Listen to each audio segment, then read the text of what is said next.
वेद अनेक प्रकार की परंपराओं का निर्वहन करता है और ये ऐसी ज्ञान राशि है जिसका प्रयोग आज संपूर्ण विश्व किसी न किसी रूप में, किसी स्वरूप में कर रहा है।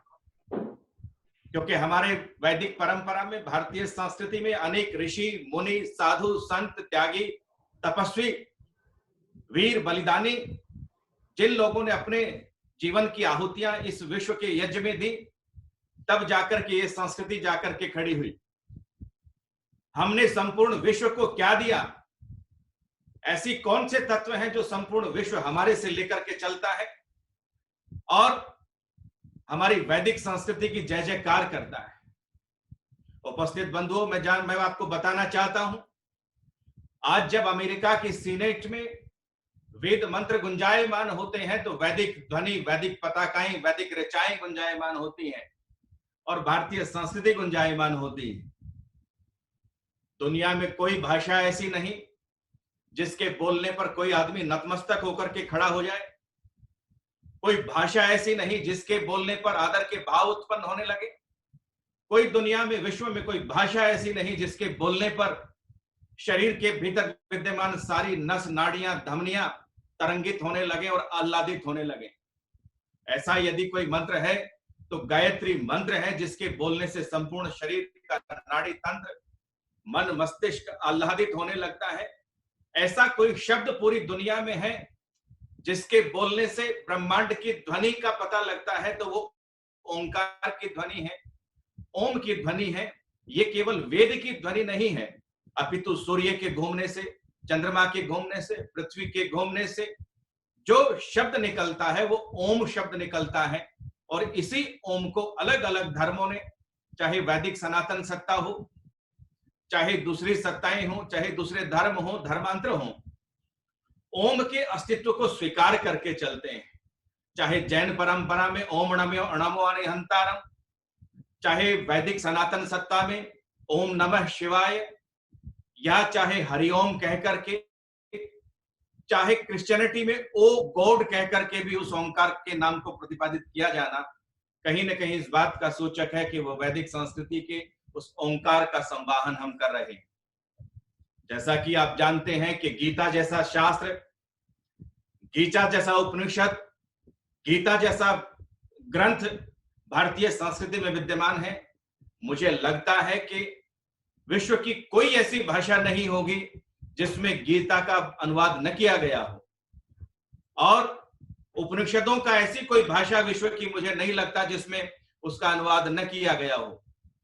कारण क्या रहा कि समस्त विश्व आज उपनिषदों को देखना चाहता है, समस्त विश्व आज गीता के संदेशों को सुनना चाहता है। ऐसा उपनिषद में क्या है?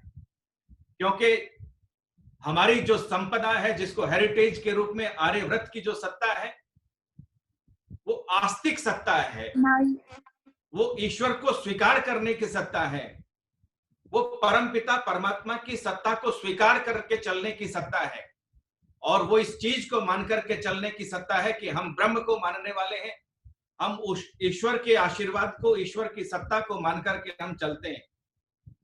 और जब उस ईश्वर की सत्ता के प्रति आदमी अपने भावों को, अपने विचारों को समर्पित कर देता है, तो उसमें मैंने जो मंत्र पाठ किया, यद भद्रम तन्न आसुआ, व्यक्ति अपने से कुछ नहीं करता है, अपितु परमपिता परमात्मा के श्री चरणों में अपने आप को समर्पित कर देता है। चाहे सुख आए, चाहे दुख आए, चाहे लाभ हो, चाहे हानि हो, चाहे मान हो, चाहे अपमान हो, चाहे जो झंझावात जीवन में आ जाए, वो ईश्वर की सत्ता को स्वीकार करके चलता है। ये हमने संपूर्ण विश्व को दिया। हमने न्याय की सत्ता दी, हमने ज्ञान की सत्ता दी, हमने धर्म की सत्ता दी। उपस्थित बंधुओं, मैं आपको एक चीज कहना चाहता हूं कि हमने सबसे बड़ी यदि कोई सत्ता आज पूरे विश्व में मिलती तो वो योग की सत्ता है। हमने संपूर्ण विश्व को वैदिक साहित्य के माध्यम से, दर्शनों के माध्यम से, उपनिषदों के माध्यम से संपूर्ण विश्व को योग शास्त्र प्रदान किया, जिसमें संपूर्ण विश्व ये समझ सका कि ये मन नाम की सत्ता क्या है, बुद्धि क्या होती है, अहंकार क्या होता है, ईगो क्या होती है, और कैसे मैं अपने इस मन को ठीक प्रकार से चलाऊं। चोरी कितने प्रकार की हो सकती है, भाव कितने प्रकार के हो सकते हैं, ये समस्त विचार, भाव और प्रवाह जहां विद्यमान होते हैं उसको हम योग शास्त्र कहते हैं। आज लगभग लगभग 176 विश्व के 176 देश योग की परंपरा का निर्वहन करते हैं, जिसमें मैं समझता हूं कि स्वामी रामदेव जी महाराज, स्वामी दयानंद जी महाराज, स्वामी शुद्धानंद जी महाराज, जो उस रास्ते के पथिक हुए और संपूर्ण विश्व में जिन्होंने वेद का डंका बजाया, उपनिषदों का डंका बजाया, दर्शनों का डंका बजाया, उसी रास्ते पर चलकर के आज संपूर्ण विश्व योग के मार्ग पर चल रहा है और अपने जीवन को स्वस्थ कर रहा है। उपस्थित बंधुओं, यदि मैं आपके सामने सामान्य सी चर्चा करूं यम और नियम के बारे में, तो हमने विश्व को यम दिया, हमने विश्व को नियम दिए, हमने विश्व को अष्टांग योग दिया। यम क्या है? अहिंसा, सत्य, अस्तेय, ब्रह्मचर्य, अपरिग्रह यमाः। भारत भूमि से उत्पन्न होने वाला, वैदिक सनातन सत्ता से उत्पन्न होने वाला, वेद की ऋचाओं से गुंजायमान होने वाला योग, जिसमें अहिंसा के भाव हैं। अहिंसा को उसी वेद की भावना को लेकर के भगवान बुद्ध चले, उसी वेद की भावना को लेकर के भगवान महावीर चले, और उस केवल एक अष्टांग योग में केवल एक पथ को लेकर के चले, आठों को लेकर के नहीं चले, केवल अहिंसा को लेकर के चले। और आज विश्व के अनेक देशों के अंदर बौद्ध धर्म उस अहिंसा का प्रचार और प्रसार कर रहा है, जैन धर्म अहिंसा का प्रचार और प्रसार कर रहा है। यदि ये वैदिक सनातन सत्ता, यदि भारत के वैश्विक धरोहर में, वैदिक संपदा में ये चीजें न होती, तो मैं समझता हूं कि ऐसे एक श्लोक कहा कि आहार निद्रा भय मैथुनम च सामान्यमेतत् पशुभिर नराणा धर्मो हितेषाम अधिको विशेषो धर्मेण हीना पशुभिः समाना। रोटी खा लेना, सो जाना, भयभीत हो जाना और संतान उत्पन्न कर लेना, ये मनुष्य में और पशुओं में समान रूप से विद्यमान चीजें। इसमें यदि कोई अलग करने वाली चीज है तो वो धर्म है। धर्म ही व्यक्ति को मनुष्य और पशुता इसमें के अंदर भेद करता है, वही मनुष्य को मनुष्यत्व का एहसास कराता है, जिसमें वेद ने भी कहा कि मनुर्भव, मनुष्य बनना सीखो। यदि हम मनुष्य नहीं बनेंगे तो पशुओं में और हमारे में कोई किसी प्रकार का भेद न रह जाएगा। ये वेद हमारे को सिखाता है कि मनुष्य कैसे बना जाए। वेद सिखाता है कि संपूर्ण देश में, संपूर्ण विश्व में, आपको यह जानकर के हैरानी होगी कि 1947 का नक्शा भारत का छोड़ दीजिए और पाणिनि कालीन भारतवर्ष में यदि हम जाते हैं, जिसमें आपका ये पूरा पाकिस्तान का एरिया, पूरा अफगानिस्तान का एरिया, पूरा ईरान का एरिया, महाभारत कालीन और रामायण कालीन और वैदिक कालीन जो भारतवर्ष है, उसमें समस्त भारत मंडल में, जिसको हम बृहत्तर भारत के नाम से जानते हैं, उस बृहत्तर भारत में अनेक प्रकार के यज्ञों का संपादन होता है। आपको यह जानकर के प्रसन्नता होगी कि आज संपूर्ण विश्व के लोग, संपूर्ण चिकित्सा शास्त्र के लोग आज भी इस रहस्य को खोजने में लगे हुए हैं कि वेद का ऋषि किस प्रकार से अपने वातावरण को सुरभित और सुगंधित रखता था, किस प्रकार से अपने वातावरण को anti bacterial, anti fungal, anti virus करके रखता था, क्योंकि वो यज्ञ का संपादन करता था। उस यज्ञ के संपादन से प्रकृति का भी संरक्षण करता था, क्योंकि यज्ञ में कहीं आपका अग्नि, कहीं जल, कहीं वायु, कहीं वनस्पति और कहीं आपके आकाश, इन सबको शुद्ध करने के लिए सब तत्व विद्यमान है। कहीं औषधि के रूप में, कहीं जल के रूप में, कहीं पार्थिव तत्वों के रूप में। इन सारे तत्वों का जो समन्वय वहां पर विद्यमान दिखता है, तो उस समन्वय से यह समझ में आता है कि भारत की संस्कृति को कैसे अपनाया जाए। और जब मॉडल के रूप में, आइडियल के रूप में यदि कोई प्रेजेंट करना होता है, तो भारत की नारी सीता का उदाहरण पूरे विश्व में अपने साथ रखते हैं, सावित्री का उदाहरण अपने साथ में रखते हैं। ऐसा ऐसा हमारे को बनना है। तो इससे बड़ी संस्कृति क्या होगी। वेद में स्त्रियों के लिए इतने सुंदर सुंदर शब्दों का प्रयोग किया गया है अनेक प्रकार की ऋषिकाएं वेद में स्त्रियां हैं, जो मंत्रों की ऋषि दृष्टि हैं, जिसको देवता के रूप में कहा। तो इनका जो मान और सम्मान है, मुझे लगता है संपूर्ण विश्व में यदि ये कहीं से गया तो ये भारत की संस्कृति है। एक और जो सबसे बड़ा तत्व मैं आपके सामने प्रस्तुत करना चाह रहा हूं, वो ये है कि हमारे यहां एक सूक्त है जिसका नाम है यम और यमी सूक्त, जिसकी कथा सामान्य रूप से आपको मैं बता दूं। यम, हमारे यहां यम का मतलब होता है नियंत्रण में रहने वाला, जो बहुत नियंत्रण में है, जो अपने आप को नियंत्रण में रखने वाला है। और वो कैसे नियंत्रण में रखता है?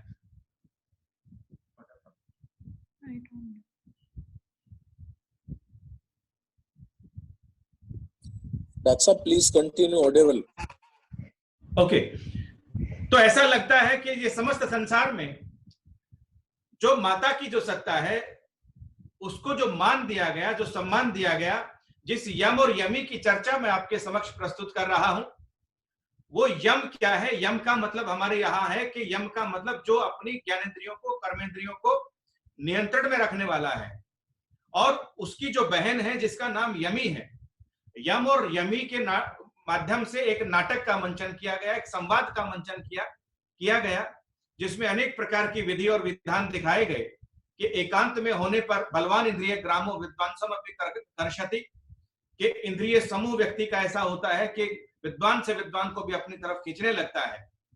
उस यम और यमी के माध्यम से वेद ने प्रस्तुत किया कि सहोदर जो बहन और भाई होंगे, उनकी परस्पर विवाह संबंध नहीं हो सकते। मैं समझता हूं सारी दुनिया में, समस्त विश्व में, यदि बहन और भाई के अंदर वैवाहिक संबंध यदि नहीं होते हैं तो उनका मूल कारण वेद है।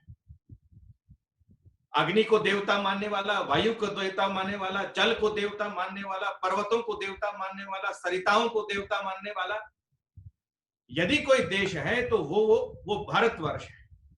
हमने समस्त संसार को यह दिया कि हम इनको देवता के रूप में स्वीकार करते हैं, हम अपने पर्यावरण को देवता के रूप में स्वीकार करते हैं। एक और जो मैं आपके समक्ष प्रस्तुत करना चाहूं कि हमने समस्त विश्व को जो दिया वो दंपत्ति संस्कृति दी, कि पति और पत्नी ये जीवन के इस गाड़ी के दो पहिए हैं, इनको सदा साथ मिलकर के चलना चाहिए। और विवाह संस्कार की जो चर्चा हमारे यहाँ की जाती है, संपूर्ण संसार में यदि कोई विवाह की पद्धतियां, चाहे उसमें किसी प्रकार के कितने प्रकार के भेद रहे हों, तो विवाह की जो पद्धतियां चली तो वो भी मैं समझता हूं कि वो भी हमारे यहाँ वेद की देन है। हमारे यहाँ 8 प्रकार के विवाह और 12 प्रकार के पुत्रों की जो चर्चा की गई, जिनका संपत्ति में भी अधिकार है, तो ये वेद की संस्कृति का संपूर्ण विश्व को देन है। हमारे यहाँ एक सत्ता है जिसको हम उपनिषद की सत्ता कहते हैं, जो आत्मा और परमात्मा की सत्ता का में विश्वास रखने वाले हैं।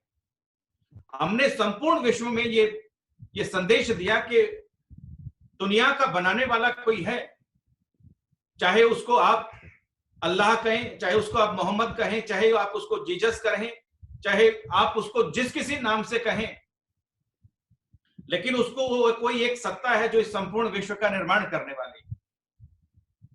इसलिए उस आस्तिक सत्ता के प्रति, उस परमपिता परमात्मा के प्रति आदर भाव रखना, और इस शरीर के भीतर में ये केवल शरीर बायोलॉजिकल मांस नहीं है, अपितु इस शरीर के निर्माण में एक भीतर कोई एक ड्राइवर बैठा हुआ है।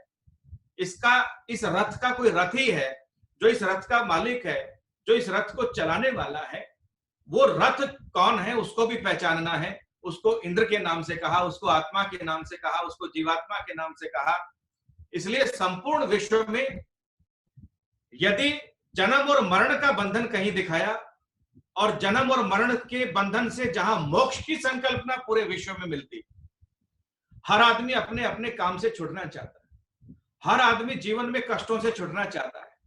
संसार में कोई व्यक्ति दुखों को ग्रहण नहीं करना चाहता, केवल और केवल सुख चाहता है। यदि वो परमानेंटली सुख चाहता है तो उसको ईश्वर की शरण में आना होगा, उसको वेद की शरण में आना होगा, उसको उपनिषदों की शरण में आना होगा। भारत की संस्कृति में ऐसी क्या चीज थी कि संपूर्ण संसार के लोग भारत की संस्कृति को जानने के लिए भारतीय सभ्यता को जानने के लिए, वेदों को सीखने के लिए, उपनिषदों को सीखने के लिए संपूर्ण भारतवर्ष की तरफ, आर्यव्रत देश की तरफ पूरा विश्व दौड़ रहा था। वो जानना चाहते थे कि वैदिक धरोहर में क्या है। उन्होंने जान करके समझा वसुधैव कुटुंबकम, ये समस्त वसुधा को अपना परिवार मानने वाले लोग हैं। हम केवल व्यक्तिवादी लोग नहीं हैं, हम स्वार्थ में जीने वाले लोग नहीं हैं, हम संपूर्ण संसार को अपना एक वर्ल्ड फैमिली मान करके चलते हैं। ऐसा दुनिया में कोई देश नहीं है जो वर्ल्ड फैमिली की बात करता हो। केवल और केवल वैदिक साहित्य है, केवल और केवल ये आर्यव्रत देश है जो वैदिक साहित्य के साथ चलता है, दर्शनों को और उपनिषदों के साथ चलता है और विश्व परिवार के साथ मिलकर के चलता है। सारे विश्व को अपना परिवार मान करके चलता है, जिसके लिए कहा कि मां भ्राता भ्रातरम दीक्षण, मां स्वसारम उतस्वसा, समयंच सव्रता भूत्वा वाचम वदत भद्रया। भाई भाई से द्वेष न करे, बहन बहन से द्वेष न करे, संसार के सब लोग परस्पर मिलकर के चले। और वेद ने एक बात सिखाई बहुत अच्छी, मां अनुवृत है पितु पुत्रो मात्रा भवतु सम्मना, जाया पत्ते मधुमतिम वाचम वदतु शांतिवान। अनुवृत है पितु पुत्रो, पुत्र जो है वो पिता का अनुसरण करने वाला हो, पिता के अच्छे गुणों का अनुसरण करने वाला हो, और मात्रा भवतु सम्मना, अपनी मां के साथ माइंड मैच करके चलने वाला हो। वो बेचारी कम पढ़ी लिखी भी हो, अनपढ़ भी हो, सामान्य भी हो, सरल भी हो, चाहे जैसे भी हो, मां मां होती है। उसका दुनिया में कोई विकल्प नहीं है। उसके साथ मन को मिला करके चलने वाला हो। और जाया पत्ते मधुमतिम, पति और पत्नी परस्पर आपस में ऐसी मधुर वाणियों का प्रयोग करने वाले, परस्पर आपस में एक दूसरे के लिए मधुर वाणी, मधु जैसी, शहद जैसी मीठी वाणी का प्रयोग करने वाले हों। और वाचम वदतु शांतिवान, और परस्पर एक दूसरे के लिए शांति प्रदान करने वाली वाणियों का प्रयोग करने वाले हों। हम किसी के प्रति ऐसी वाणी का प्रयोग न करें जिससे किसी को कष्ट हो। ये संस्कृति यदि विदेशों में गई कि यहाँ लोग परस्पर भाइयों के साथ मिलकर के रहते हैं, बहनों के साथ इस प्रकार का संबंध है, माँ के साथ ऐसा है, समाज के साथ ऐसा है, तो एक पूरे विश्व के अंदर एक संस्कृति, विश्व एक परिवार बना जाकर। तो हमारे को समझ में ये आना चाहिए कि हम वैश्विक सत्ता से हम बहुत धनाढ्य हैं। हमने विश्व को वो चीजें प्रस्तुत की हैं। हमने संपूर्ण विश्व को रामायण दिया। जैसा कि आप जानते हैं उपस्थित बंधु कि रामायण संपूर्ण विश्व में, अधिकांशतः एशिया के क्षेत्र में ऐसा अनेक देश हैं जिसमें रामायण की चर्चा होती है। चाहे वो इस्लाम को मानने वाले ही देश क्यों ना हो, लेकिन उसमें भी रामायण का पाठ होता है। वहां भी रामलीला का मंचन किया जाता है। वहां भी राम और रामायण और सीता वहां के आदर्श पात्रों के रूप में वहां स्वीकार किए जाते हैं। मैं समझता हूं,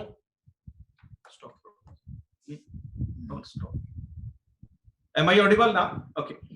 तो रामायण एक ऐसा तत्व है जिसमें राम हमारे मर्यादा पुरुषोत्तम है, सीता को आदर्श पत्नी के रूप में, आदर्श माता के रूप में स्वीकार किया गया, लक्ष्मण को आदर्श भाई के रूप में स्वीकार किया गया, दशरथ को आदर्श पिता के रूप में स्वीकार किया गया। और मैं समझता हूं कि ये जो संस्कृति हमने दी संपूर्ण विश्व को, ये अपने आप में एक बहुत बड़ी धरोहर है। 4 वर्ण और 4 आश्रमों का यह देश, संपूर्ण विश्व यहां आकर के देखना चाहता है कि ब्रह्मचर्य काल कैसा होता है, गृहस्थ यहां कैसे रहते हैं, गृहस्थों को कैसे रहना चाहिए, ब्रह्मचारी का क्या लक्ष्य होता है, क्या उद्देश्य होता है। और हम ये समझना चाहते हैं, हम ये जानना चाहते हैं कि किस प्रकार से वानप्रस्थ किस प्रकार का होता है, संन्यास किस प्रकार का होता है, और वानप्रस्थ में रहते हुए लोग किस प्रकार से अपने जीवन का निर्वहन करते हैं, और संन्यास में रहते हुए लोग किस प्रकार से अपने जीवन का निर्वहन करते हैं। ज्ञान, कर्म और उपासना की यह पद्धति संपूर्ण विश्व को देने वाला, आस्तिक सत्ताओं को देने वाला, अहिंसा, सत्य, अस्तेय, ब्रह्मचर्य को देने वाला, थोड़े में अपना जीवन यापन करने की सत्ता को देने वाला, भोग और विलास की संस्कृति को छोड़ करके भोग और विलास की संस्कृति को छोड़ करके थोड़े में अपना काम चलाने वाला, अल्प में अपना काम चलाने वाला यदि कोई देश है तो वो वैदिक संस्कृति का आर्यव्रत देश है। जैसा कि आप सभी जानते हैं कि हमारे यहां जुआ खेलने की इतनी निंदा की गई है।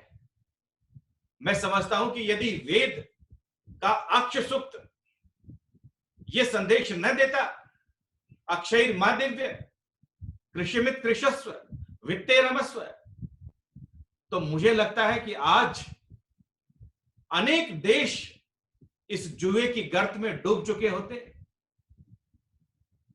यदि जुआ खेलने की संस्कृति का विरोध करने वाला यदि कोई शास्त्र है तो सर्वप्रथम वो वैदिक संस्कृति है।